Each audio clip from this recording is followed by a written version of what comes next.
Shalom. I want to give all the praise, all the glory, all the honor unto Yahweh, Ba Hashem, Yahushai, Ba Hashem, Rakah Kodash. Double honors goes out to the elder apostles of Great Millstone for teaching me the truth. Also want to acknowledge all Akiam who are pushing the truth with sincerity throughout the four corners of the earth. And shalom to the elect of the nation of Israel. All right.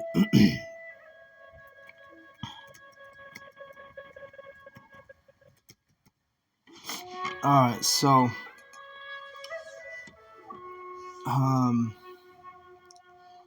gonna be in Second Maccabees 7 today through the Spirit, and it's a story. All right, regarding seven faithful Israelite brethren and their mother, who was also faithful and righteous in the eyes of Yahweh. I do want to bring out a couple verses before I read in Second Maccabees.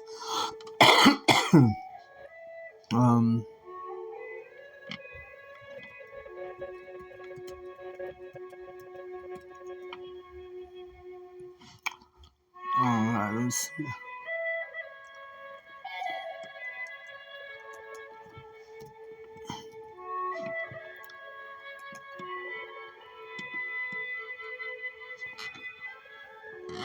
Let's start out in Leviticus. All right.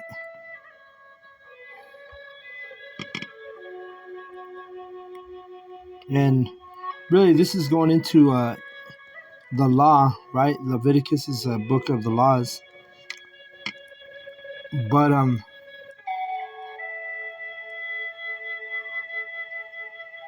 I chose this lesson because it points out the importance of keeping the law, right? Because a lot of people think that the law is done away with, that it's no big deal. You can do whatever you want. You ain't got to keep the law. So let's grab the law that this lesson is about. Leviticus 11 and 7. It says,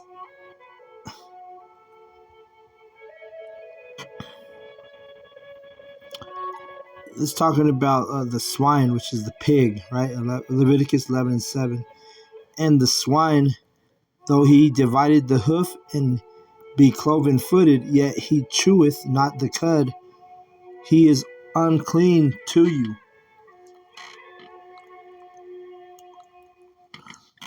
Of verse 8, of their flesh shall you not eat, and their carcass shall you not touch.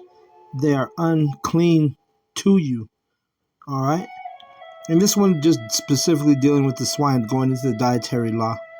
We, as the Israelites, we're not to eat the pig, not eat the swine, pork chops, bacon, salami, all that stuff, man. You gotta let that shit go when you come in the truth. But it's not just a small thing, all right? Every law is important, and every law we should try to keep to the best of our ability. All right, and we're gonna read the story in Second Maccabees 7 here in just a second. But I want to focus on one more precept real quick. Romans.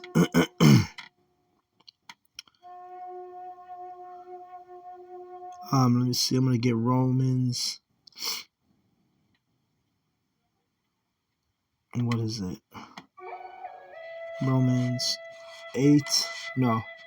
Romans 15.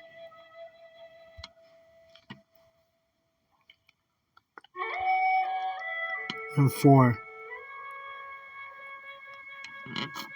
It reads, for whatsoever things were written aforetime were written for our learning, that we through patience and comfort of the scriptures might have hope. All right, so everything that's written aforetime, meaning before us, these scriptures that were written for our learning, for patience, comfort, and hope. All right, in this truth, in these scriptures. Now I'll go ahead and read 2nd Maccabees in chapter 7. It says, "It came to pass also that 7 brethren with their mother were taken, and compelled by the king against the law to taste swine's flesh, and were tormented with scourges and whips." All right, and this is Antiochus Epiphanes, who was the king. All right, he's got 7 brethren and their mother, and tormenting them with scourges and whips. That in scourging, it literally means to be whipped. Verse 2, "But one of them that spake first said thus, What wouldest thou ask or learn of us? We are ready to die rather than to transgress the laws of our fathers." All right, so one of the brethren, he's like, "Hey, we're ready to die. We're not going to eat this pig's flesh." They were keeping the laws. They were honoring the laws, right? And what did it do? Make the king furious, right? Let's read it. Verse 3. "Then the king, being in a rage, commanded pans and cauldrons to be made hot." So he wanted these pans and cauldrons to be made hot. Because why? Because he was going to torment them. He was going to torture them, as in cook them, So he was furious. And this is all over eating the swine. This is a custom of the heathen. And if you're eating a swine, if you're eating the pig, hey man, you're a heathen. All right, this is a lot. This is an abomination. It's against the dietary law. You're not to eat the pig, man. And when you go into the science of it, the pigs, they're very toxic animals because their digestive system, it doesn't break down like other animals, right? And it's literally an unclean animal. It's unclean for us to eat. And science even tells you, it's the most unhealthy, one of the most unhealthiest meats, if not the most unhealthiest, right? So let's keep reading. "Which forthwith being heated, he commanded to cut out the tongue of him that spake first, and to cut off the utmost parts of his body, the rest of his brethren and his mother looking on." So this, the Edomite, wicked as hell. This brother, he didn't want it. He spoke up, and he acknowledged Yahweh's law, that he'd rather keep the law and rather die than eat the pig. But you want to come over here in 2024, and you're not gonna, you think it's okay to eat bacon, and you don't think the Lord's gonna destroy you for eating bacon. It ain't no big deal. But yet these brethren, look at the stance they're taking, right? This was written for our learning, all right? So we're supposed to take heed to this. You don't just dismiss this, these things that are written for our learning that can bring us salvation, that can get us in order, and it's righteous to keep the law, right? So don't minimize, the fact of eating pork. You're an idiot if you think that, oh, it's not a big deal. I can eat a pork sandwich. Well, I'm gonna have some pork chops tonight. You stupid. You see? And guaranteed, when you repent, if you're one of the elect, you ain't never gonna miss pork. All right, and this make you sick and grossed out when you do see it. When people are eating in front of you or whatnot. All right, verse 5. "For when he was thus maimed in all his members, he commanded him, being yet alive, to be brought to the fire and be fried in the pan. And as the vapor of the pan was for a good space dispersed, they exhorted one another with the mother to die manfully, saying thus, This Yahweh the Most High looketh upon us, and in truth hath comfort in us, as Moses in his song which witnessed to their faces, declared, saying, and he shall be comforted in his servants. You see? So they how was it say they were getting ready to die manfully, like dying like men, not like a little bitch and say, oh, I'm gonna go ahead and eat this pig instead of being put to death, instead of keeping the laws of Yahweh B'Shem Yahushua, instead of keeping the laws of my ancestors, of my forefathers. You see, this was a man. The scripture says this was a manly way to die. All right, verse 6. Yahweh. Oh, I'm sorry, verse 7. So when the first was dead after this number, they brought the second to make him a mocking stock. And when they had pulled off the skin of his head with the hair, they asked him, wilt thou eat before thou be punished throughout every member of thy body? So these Edomites were torturing these brethren, these Israelites. Right? They were basically scalping him, right?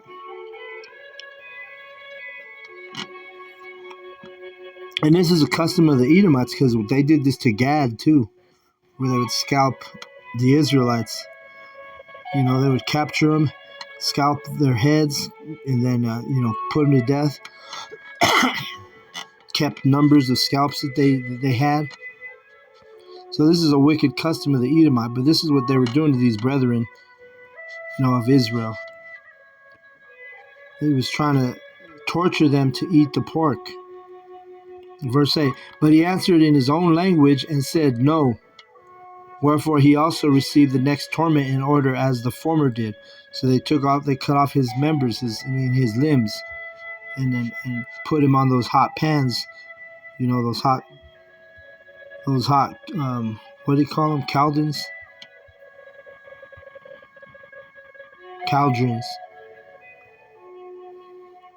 Verse 9, and when he was at the last gasp, he said, thou like a fury takest us out of this present life, but the King of the world shall raise us up, who have died for his laws, unto everlasting life.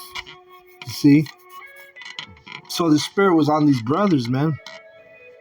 Because as they were being tortured and tormented, hey, the spirit was on them, and they were like gangsters about it. Like, hey, in the middle of getting scalped, middle of being burned, and the spirit was still on him. Like, hey, we're gonna die with honor, and we're gonna keep the laws and gain that eternal life, right? Because what's that scripture? It's in Matthew.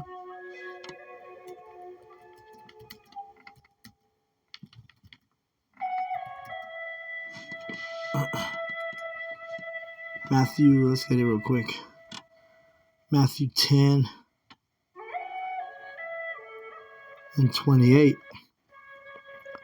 The elect are going to put on this spirit, like this, especially because we're going to be in a similar situation when they try to give us that mark of the beast, the MOTB. They're going to, which is the hour of temptation in the scripture, right? Which everyone's going to be tried by that mark. But guess what? Matthew 10 and 28. And fear not, this is Yahweh Shai speaking, and fear not them which kill the body, but are not able to kill the soul, but rather fear him which is able to destroy both soul and body in hell. All right? So, in other words, it means we fear Yahweh rather than Esau, Edom, the so-called white man. Right? Because Esau can kill your body, right? Just like he's doing in 2nd Maccabees. But he's not going to kill that soul. You see, but Yahweh, B'Shem Yahushai, hey, Yahweh can put our soul and body to death, or put it in torment, hell, right? So that's who the elect are going to fear, rather than Esau, Edom, the so-called white man. 2nd Maccabees 7.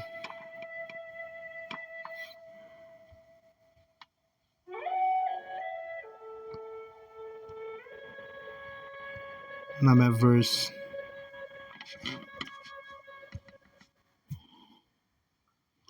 So this thing's moving slow. 2nd Maccabees 7 and 9 and 10. It says, after him was the third made a mocking stock, and when he was required, he put out his tongue, and that right soon, holding forth his hands manfully, and said courageously. You see how the spirit of Yahweh is on these men? Like, they're like, fuck you, Esau, because this is Antiochus, the king, he's ordered to decreed them to be put to death in this tormentive manner. But these men, the spirit of Yahweh is on them, because each time he brings a man up, one of the brethren, they'll have this courageous, manly spirit, and basically like, go ahead, Esau, do what you do as you please. I'm not gonna fear you. I'm not gonna sell out. I'm gonna keep the laws. Verse 11, and said courageously, these I had from heaven, and for his laws I despised them, and from him I hope to receive them again. Insomuch that the king and they that were with him marveled at the young man's courage, for that he nothing regarded the pains.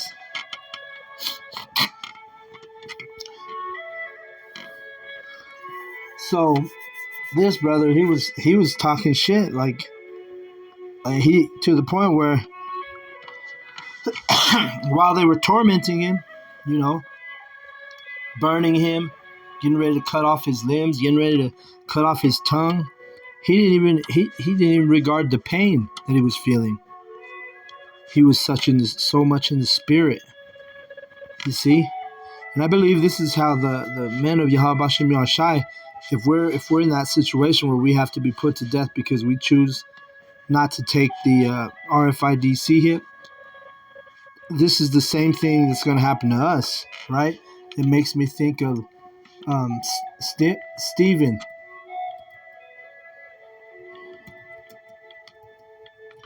Because he was the same way when they stoned Stephen. Let's get that real quick. He didn't feel the pain. He literally fell asleep while they were killing him, while they were stoning him. Watch. This is the account of Stephen getting stoned. And this means stoned as in getting rocks thrown at you till you die. It says in verse 59, and they stoned, Acts 7 and 59, and they stoned Stephen, calling upon the Most High and saying, Lord Yahweh Shai, Yahweh Bashem Yahushai, receive my spirit. And he kneeled down and cried with a loud voice, Yahweh, lay not this sin to their charge. And when he had said this, he fell asleep. Right. So yeah, he eventually died, but he fell asleep. He was so comforted and so much in the spirit. See? So if you're righteous, if you're of the elect, when you go through this torment that Esau is going to try and put on us, you're going to be comforted by that spirit. If that spirit's on you, you're not even going to feel it, man. You're not going to feel the pains. That's the type of power we serve. He'll put us in a position as we remain faithful where you ain't even going to feel the pain. You're going to go to sleep. 2 Maccabees 7, verse 13. Now when this man was dead also, they tormented and mangled the fourth in like manner. So they just kept lining him up and doing the same thing to all the men, all the brethren who wouldn't eat the pig, who wouldn't eat the swine's flesh. Verse 14. So when he was ready to die, he said thus, it is good being put to death by men, to look for hope from the Most High, to be raised up again by him. As for thee, thou shalt have no resurrection to life. Afterward, they brought the fifth also and mangled him.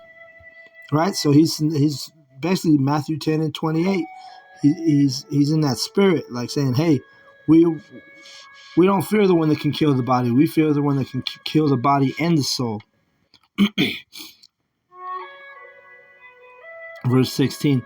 Then looked he unto the king and said, thou hast power over men, thou art corruptible. Thou doest what thou wilt, yet think not that our nation is forsaken of the Most High. So he's like, hey, do what you got to do, Esau. But guess what? Don't think that we're forgotten by Yahweh. Verse 17. But abide a while, and behold his great power, how he will torment thee and thy seed. After him also they brought the sixth, who being ready to die said, be not deceived without cause, for we suffer these things for ourselves, having sinned against our power. Therefore marvelous things are done unto us. Right, so he attributed his sin, his iniquity, this faithful brother, to the reason why he was in that position. He's like, yeah, I'm in this position. The Lord has delivered me into your hand, Esau Edom, only because of my sin, right? Verse 16. But think not thou that takest in hand to strive against the Most High, that thou shalt escape unpunished. You see? So he's like, don't think that you're going to get away with this. How is still, he sees what you're doing. He sees how you're killing me and my brethren. He was putting that on Antiochus, telling him, hey, you might think you're getting away with this, but guess what? Yahweh Bashim Yashai you're not going to escape from being unpunished, right? Let's read that in Jeremiah 49:12. Yeah. For thus saith Yahweh, behold, they whose judgment was not to drink of the cup have assuredly drunken, who are the Israelites. We weren't supposed to drink from the cup, which is the cup is a metaphor for a punishment, wrath. And art thou he that shall altogether go unpunished? This is talking about Esau also, the wicked. So he's saying, are you the one who's going to go unpunished? If the ones who weren't to drink from the cup have been punished and drunk from the cup, you think the wicked are not going to go unpunished? And at the end of the verse it says, thou shalt not go unpunished, but thou shalt surely drink of it. You see, and that's the same spirit that brother in 2 Maccabees 7, that's basically what he's saying. He's saying, don't worry, you're gonna go through this. You're not going to escape the punishment of Yahweh. All right. Verse 20. But the mother was marvelous above all, and worthy of honorable memory. For when she saw her 7 sons slain within the space of one day, she bare it with a good courage, because the hope that she had in Yahweh. So even the mother, she was a woman of the elect. All right. So even her, she was honored, and she's remembered, right? And to this day, especially because look, I'm doing a lesson on this today, bringing her into remembrance to our people, and she's being honored by this lesson because we're bringing out the account of her faithfulness and her wisdom, right? Because there are elect women. It's not just the men who are the elect. There's going to be women who are of the elect. 2 Maccabees 7:21. Yeah, she exhorted every one of them in their own language, filled with the courageous spirits, and stirring up her womanish thoughts with a manly stomach, she said unto them, I cannot tell how ye came into my womb, for I neither gave you breath nor life, neither was it I that formed the members of every one of you, but doubtless the Creator of the world, who formed the generation of man and found out the beginning of all things, will also have his own mercy give you breath and life again, as ye now regard not your own selves for the law's sake. Now Antiochus, thinking himself despised and suspecting it was to be a reproachful speech, whilst the youngest was yet alive, did not only exhort him by words, but also assured him with the oaths that he would make him both rich and a happy man if he would turn from the laws of his fathers, and that also he would take him for his friend and trust him with affairs.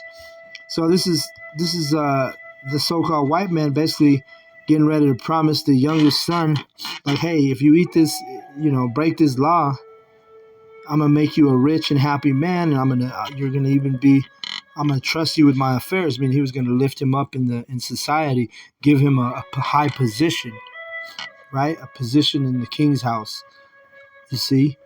And then what does it say? Verse 25.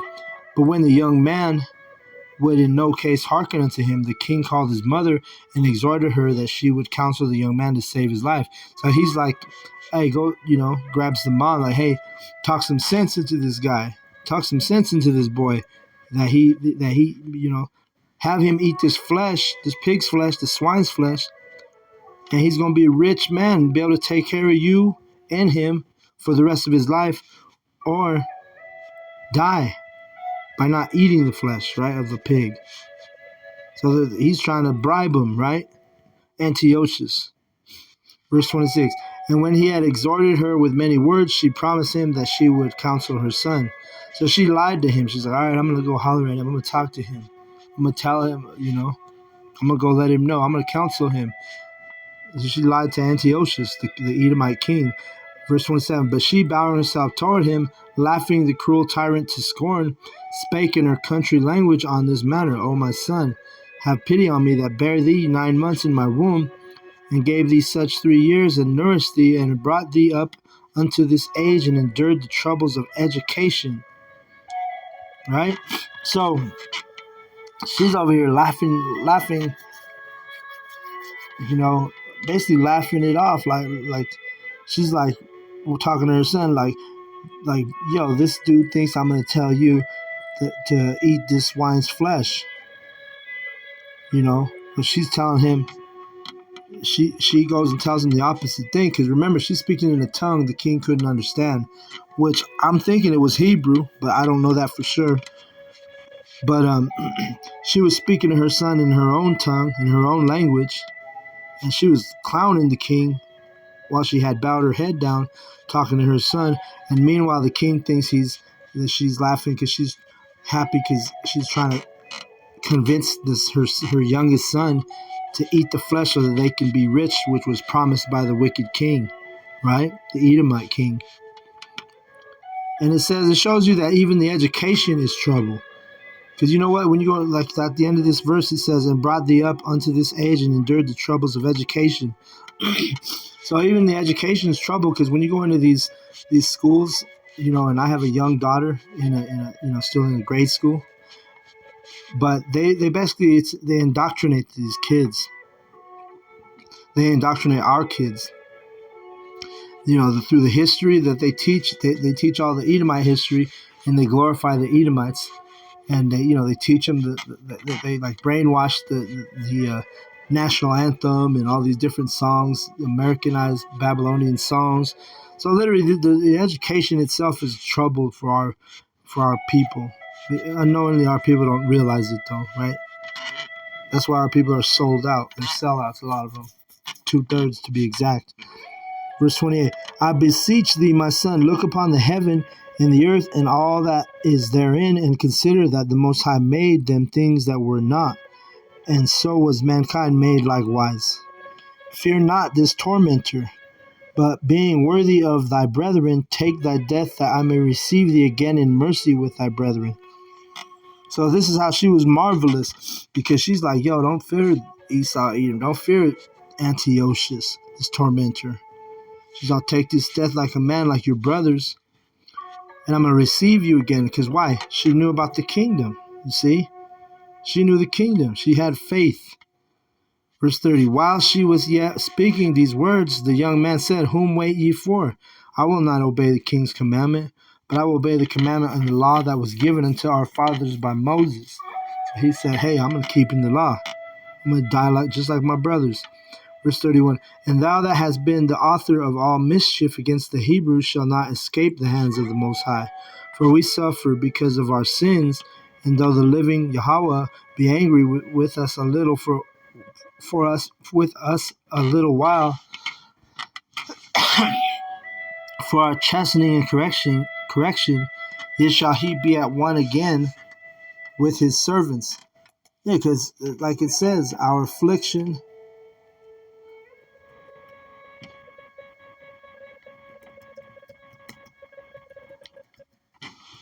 Let me grab this precept, because this is basically what a precept, same thing he's saying here.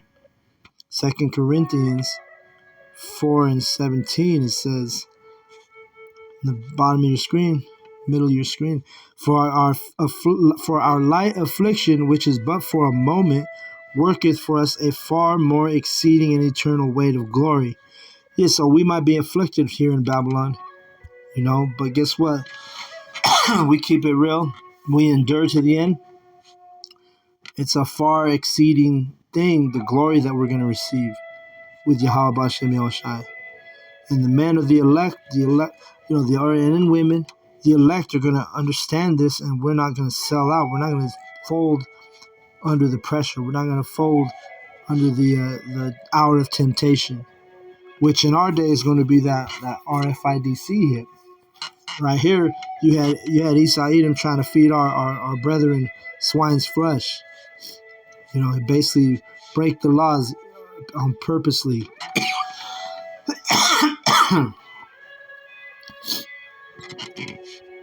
But those who understand the truth, we know that it's better to die than to eat the swine's flesh. Just like for us, it's going to be better to die than to take that micro C hip. All right. 2 Maccabees 7 and oh shit.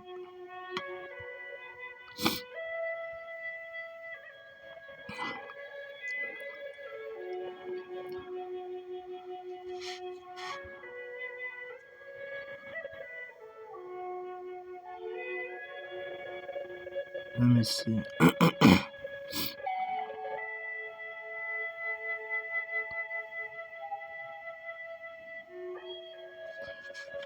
All right. I'm at verse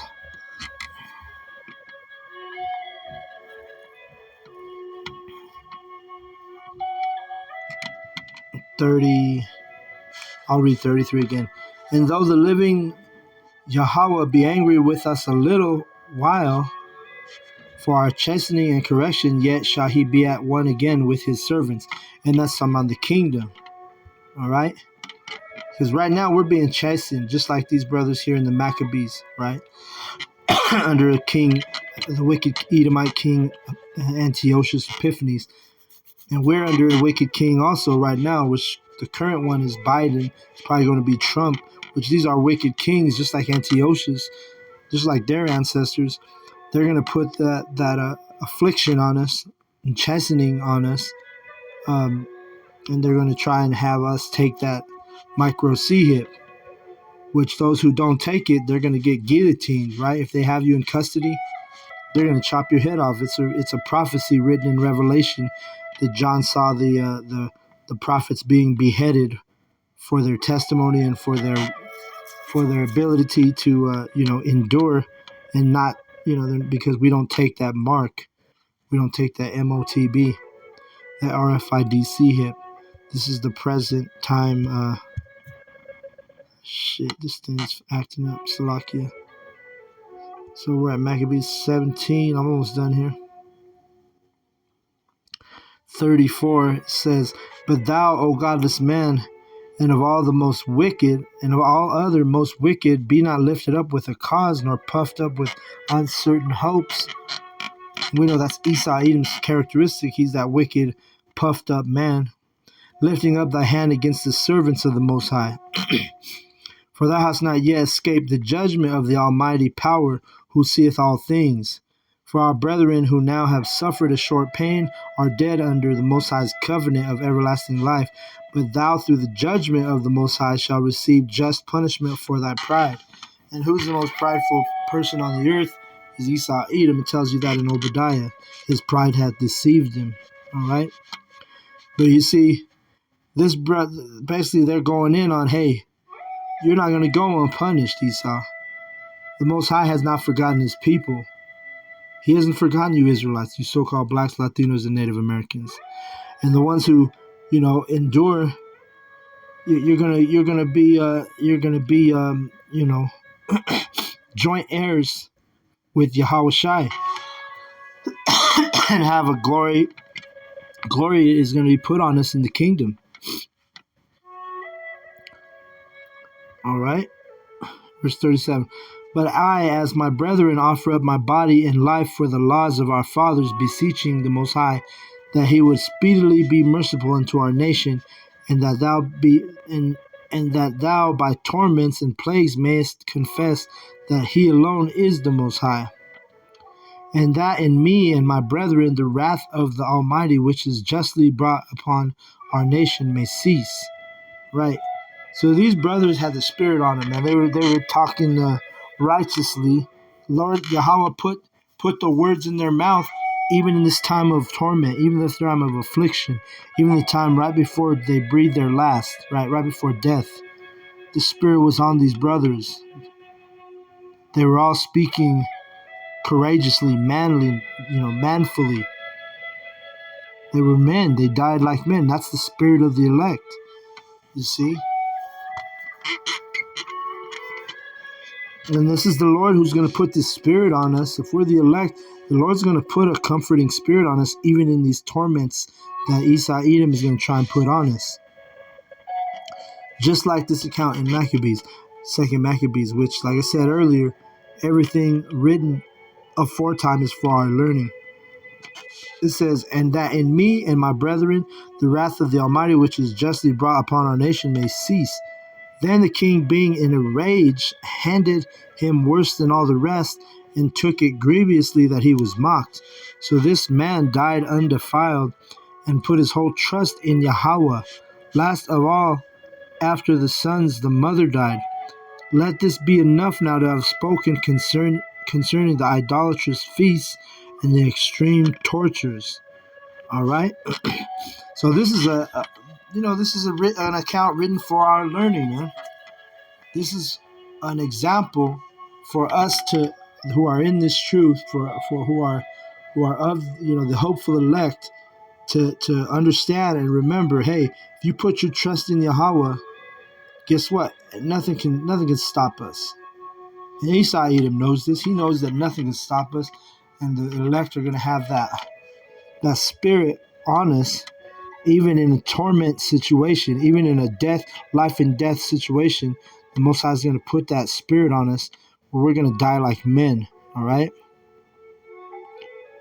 Like what's that song? Tupac says that in one of his songs. Like, I'd rather die like a man than live like a coward. You see, this is the spirit of the elect. We're going to die like men rather than live like cowards. All right. We're gonna endure. If we're those men, Yahweh's gonna put that spirit on us, right? Let me read this, Revelation 3:10. It says, because thou hast kept the word of my patience, which patience means suffering, I will also keep thee from the hour of temptation, which shall come upon all the world to try them that dwell upon the earth. Behold, I come quickly. Hold that fast which thou hast, that no man take thy crown. See? So you let Esau Edom take your crown if you break down and you don't endure, and you go end up taking that mark of the beast, all right, that micro C hip, or like in Maccabees, they were trying to feed them swine's flesh.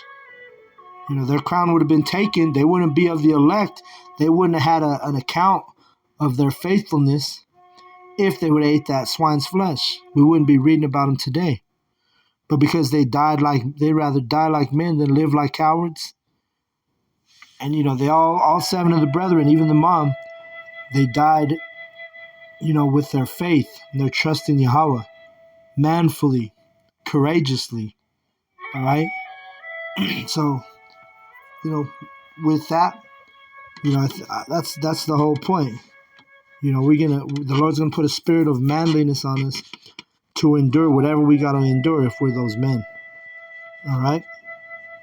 So I'm gonna give all the praise, all the glory, all the honor unto Yahweh, Bahashem, Yahushai, Bahashem, Rakakudash. Double honors goes out to the elder apostles of Great Millstone for teaching me the truth. Also, I want to acknowledge all the Akim who are pushing the truth with sincerity throughout the four corners of the earth. And shalom to the elect.